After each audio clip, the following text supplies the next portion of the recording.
Life is a series of events. People think that our existence passes by 1 second at a time, our lifespan ebbing away in a perfectly measured flow like grains of sand passing through a cheap plastic egg timer. But why do people think this when it so obviously isn't true? Life is a staggered, juddering staccato, a lumbering, shuddering journey as we lurch from one thing to the next. We don't age a moment at a time, 1 second bleeding into minutes and then hours. We age less smoothly, stresses and strains smashing us down one terrible event at a time. Sometimes, if misfortune favours you for a special treatment, a single event can destroy you forever, even if you're unlucky enough to survive it. That is exactly what happened to me. It happened 3 years ago, a day that changed everything forever and brought my world crashing down around me. It was a beautiful day. Clear blue sky up above and lush green grass below our feet. The days of my week were spent in a grey building, air conditioning growling away behind me while unnaturally cold air stung my lungs. I worked myself half to death, pouring out the best of myself for reasons that now escape me. I would tap numbers into a computer as instructed by the company. In exchange, they would give me just enough money to provide a limited but acceptable life for my family. I never questioned it. When I was at school, we knew we were preparing for a life of labour, providing our span of years to the service of an uncaring system. I never considered the big picture, that there might be any other option. Are the criminals really the sane ones? And at weekends, I would take my family out of my grim little world. This time, we went to a national park for the weekend. My wife made a lunch and we packed some toys into the back of our small car. A short ride out of the city, and we found ourselves at the edge of a field, surrounded by tall trees, cloaking the grassy floor with their welcoming cool shade. The air felt fresh and soft, unlike the harsh chemical taste of the office atmosphere. My wife grumbled benignly about every little detail, while I laughed in good nature at her, trying to shrug off her negativity. Our daughter Maria ran off screaming and chasing bubbles she blew from a little lime green tube of soapy water. My wife pointed at her and scowled. "Phil," she said grumpily, "she's going to fall and cut her knee." I shrugged and took a bite out of a sausage roll. "I couldn't catch her if I tried," I said with a chuckle. "Let her play. We don't get a lot of days like these. Let her enjoy them." "Stay where I can see you," she shouted at the top of her lungs, her voice echoing softly from the trees. Maria shouted something back, but the words were lost to me. I just smiled. "There are bears in the woods," she said to me. "Wolves, maybe?" I smiled. "She's not going into the woods," I said. "If there are any bears around here, they'll have the good sense to stay away from her before her screaming bursts their eardrums." My wife scowled. She hated parks. She hated being out of the city. She'd wanted to go to a mall and spend the day dragging me around clothes shops. She'd been outvoted by Maria and I, and she was grumpy about it. "Why don't you go and play with her while I set out the picnic?" she told me. I snatched another sausage roll and bit into it, even though they were actually pretty terrible. My wife was not the world's best cook, which was putting it somewhat mildly. Part of the reason she objected to going to a park was that she'd have to prepare the food, I think. She could even ruin a sandwich, but that was the full extent of her culinary talent. But we never noticed. We'd eat what she gave us for the most part. Maria even liked her cooking. What did a 5-year-old know about anything, I guess? "Did you speak to Morgan?" she asked, hefting a box of cakes from the back of the car. "What's meant to be happening with your promotion?" I shrugged and my heart sank in my chest. I didn't want to talk about work during the weekends. I wanted to escape from it, to get away and snatch a few moments of freedom from the endless, apathetic grind of my weekly routine. "I haven't seen him," I said, and I could hear the frustration in my own voice. "Let's not talk about that today. Let's just enjoy the weather." She glared and sighed deeply. "We need the money, Phil." I huffed out a deep breath. "I know," I said. "I know we do, but let's just not do this today." "If I could work, I would," she said. Clearly she wasn't going to let this go. She never did. "When I was diagnosed with depression, you said you could manage. You said you could earn enough to support the family." I knew what I'd said. It was me that had said it. And when those words had left my lips, I absolutely believed them to be true. I thought I could earn myself a promotion and get myself out of staff training and get a managerial role.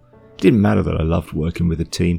I'd put all that aside to chase a pay rise, and I'd accept it because I was doing it for my family, people I loved most in all the world.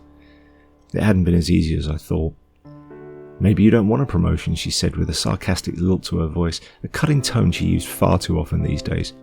Now, I couldn't lie. She knew me too well for me to get away with it. I don't, I admitted, but that doesn't mean I'm not doing everything I can to get one. The mortgage payments are going up in 3 months, she reminded me, yet again. I know, I said with a nod. I knew all too well. We were barely making ends meet now. Well, then you need to do something, she told me sternly, the same voice she used when she would scold Maria, another thing she was doing far more often these days. She handed me a knife, a long slender blade I'd sharpened only last weekend. Cut the cake, she told me, flashing me a look of disappointment, a look she knew I hated more than any of the sarcastic jibes. Every time I saw that look in her eyes, it killed a tiny little part of my soul. I held the knife for a moment and a darkness came over me. I could end it all now. Just for a fraction of a second, I wondered why I didn't. Why did I keep going to the same job, a job I increasingly hated?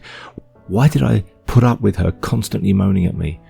Why did I stand by while my wife changed until I barely recognized her as the woman I once married? Why was life so hard? And then the answers to all of that flashed through my mind. Maria was the thing. She had changed everything in my life, and I'd do anything for her, even if it meant dying one day at a time, slowly selling my life for a handful of lime green tubes filled with bubbles, foul-tasting sausage rolls and cakes that didn't come sliced. Maria, I said. I looked around. Where's my little girl? She's your little girl when it isn't bath time or her dinner doesn't need cooking, I notice, she grumbled at me. I could barely recognise her some days. When I met her, she'd been so full of life, so energetic and so caring. Was this my fault? If it wasn't, then why did she blame me? Why did I blame myself? I looked around. There was no sign of her. Carol, where's Maria? Playing, she said, but even the tone of her voice was shifting. My chest tightened and I felt the panic rising. Where the hell is she? Phil, she cried out, coming over to me, her head snapping from one side to the other, desperately peering around. Where is she?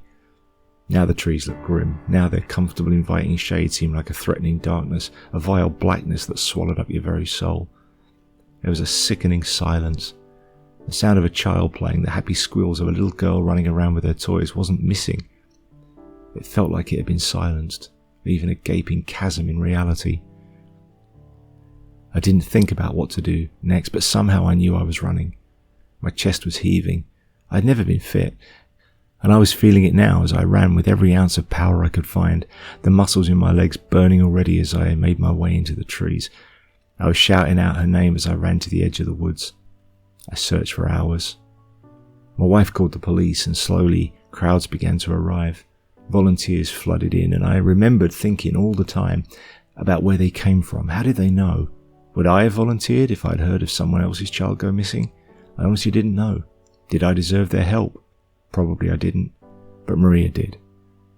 They searched for hours, and those hours bled into days, and those days melted into weeks. They never found anything. Nothing was ever the same after that, and it took me 3 years to work it all out, to figure out how to deal with something like this. When you lose a child, you lose the best part of yourself, and you will never be the same again. The guilt that this is all your fault eats away at you as you destroy yourself from the inside out. You question everything, reliving the moment over and over again. Did any of that day happen the way I remember it? And I honestly don't know anymore. Did I do enough to find her? Should I have made sure she stayed closer to us? I laid awake at night, gazing into the darkness, wondering how Maria had felt. Was there a moment when she turned around and realized that there was nothing but trees and she was trapped away from us? How did she feel when night fell, the shadows giving way to cold, hard blackness in which she knew that nobody was coming for her? And how did she die? Did she freeze to death on the first night, some animals chewing away on her remains until the body was all swallowed up? Did she fall into a river, drowning in the freezing depths as waves of panic filled her tiny little mind while brackish water flooded into her body? Did a predator find her? Some bear or a wolf? Did it hunt her down while she ran, lost in terror for the last dwindling moments of her tiny life? You live these moments endlessly, time after time, as your mind plays them out, infinitely exploring every dark and twisted possibility, and there's no escape. The horrors follow me into my dreams, in the few snatched hours of fitful sleep I was occasionally able to grasp. I look at myself in the mirror. I don't know the man looking back at me. I had dark brown hair before, and it's grey now. My eyes are framed by deeply wrinkled, blackened skin from the endless sleepless nights. My youthful energy is gone. I'm a husk, a hollowed-out shell of a man. My wife fared even worse than I did. We stayed together at first, but neither of us knew why.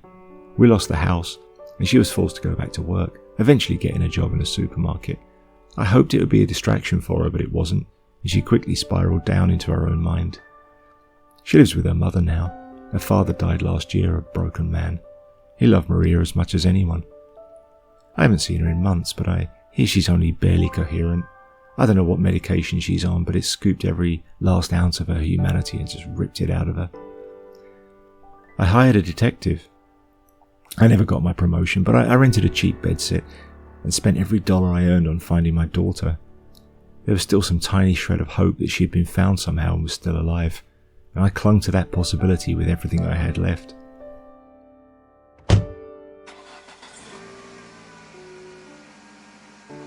I closed the door to my car, the same car we had gone to the forest with on that day. I'm going to see her now. After 3 years, I'm finally going to see her again. That round, smiling face with her mother's messy hair tumbling down from her head, those chocolate brown eyes that always sparkled with a cheeky little energy. The engine purrs in the car, and I made myself comfortable in the seat. This won't take long. I find myself smiling, and it's the first time I had smiled in as long as I can remember. This is finally happening. There's a smell that reminds me of the air conditioning at work, only the air is warm this time, not bitterly cold as it vents down my back. It's strangely soothing, comforting in a way. There's a rubber hose. I found one the same lime green colour, just because it seemed like the right thing to do. The hose is sticking in through the passenger's window, and the gap around it is stuffed with old shirts. The other end is fixed to the exhaust, and the gases are slowly filling my lungs. It won't take much longer now, and I'll be able to see her again. I wonder if she'll blame me for what happened the way I blame myself. Don't worry, Maria. Daddy's coming.